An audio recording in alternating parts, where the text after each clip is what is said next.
Good morning students.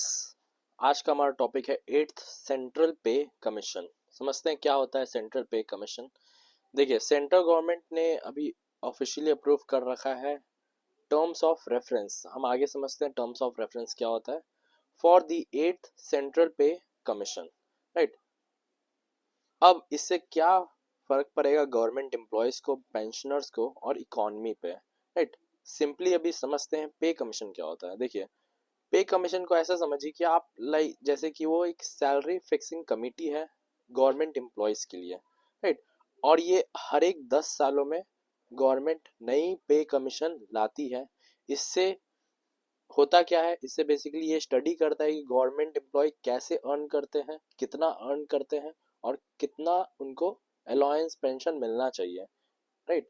और ये सारी चीजें कैसे कैलकुलेट की जाती, इन्फ्लेशन को ध्यान में रखते हुए, कॉस्ट ऑफ लिविंग को, मार्केट सैलरीज को, फेयरनेस को एंड पैरिटी को, राइट। ये सब दिमाग में रखा जाता है। उसके बाद ही ये नया पे कमीशन लागू होता है। ये हर एक 10 सालों में चेंज होता है। इससे क्या फायदा होता है, बेनिफिट क्या होता है, इससे एम्प्लॉयज अंडर पेड नहीं रहते और जो उनका इनकम है वो इन्फ्लेशन जो हर साल बढ़ता है उससे बिल्कुल मैच करे, राइट। इसको बेसिकली रिटायर्ड सुप्रीम कोर्ट जज इस कमीशन को हेड करते हैं, मतलब कि लीड करते हैं। और इसका जो रिकमेंडेशन है वो फॉलो किया जाता है by many state governments and public sector companies, right.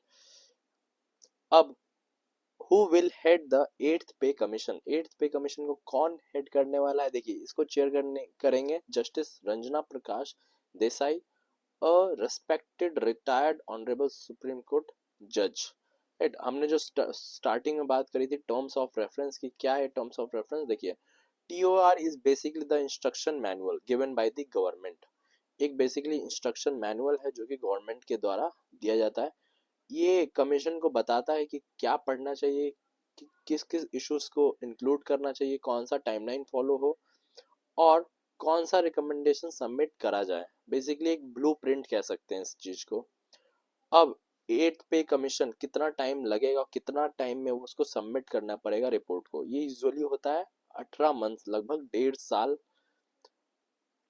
अब ये एट्थ पे कमीशन कब से स्टार्ट होने वाला है, बेनिफिट कब से मिलने वाला है सैलरीड पर्सन को, गवर्नमेंट एम्प्लॉयज को, पेंशनर्स को, बेसिकली ये 1 जनवरी 2026 से ये एक्सपेक्ट किया जा रहा है कि इम्प्लीमेंट हो जाएगा पे कमीशन। जब पे कमीशन लागू हो जाएगा तो सैलरी बहुत ज़्यादा बढ़ जाती है, राइट। गवर्नमेंट एम्प्लॉयज़ की, पेंशनर्स की पेंशन उनको ज़्यादा मिलता है क्योंकि इन्फ्लेशन हर साल बढ़ता ही है। 4 ± 2 that is given by the RBI। लगभग 2 से 6% के बीच में वेरी करता है इन्फ्लेशन, महंगाई। अगर बात करें पुराना सिक्स्थ सेंट्रल पे कमीशन, तो ये सब टाइमलाइन है। इसके अलावा कितने लोग बेनिफिट होंगे, देखिए 49 lakh government employees all over India में ये बेनिफिट होंगे इस पे कमीशन के चलते। और लगभग 65 लाख पेंशनर्स बेनिफिट होंगे। तो टोटल इनका अगर सम निकाले तो 1.14 करोड़ पीपल। इससे होगा क्या, इससे हाउस होल्ड इनकम बढ़ जाएगा, इकोनॉमी काफ़ी ज़्यादा बूस्ट करेगी, right? और पीपल, लोगों के हाथ में जब पैसा आएगा तो वो खर्च भी ज़्यादा करेंगे, इनसे कंजम्पशन भी ज़्यादा होगा और इकोनॉमिक ग्रोथ भी देखा जाएगा और उनका साथ ही साथ लिविंग स्टैंडर्ड भी बढ़ेगा, ठीक है।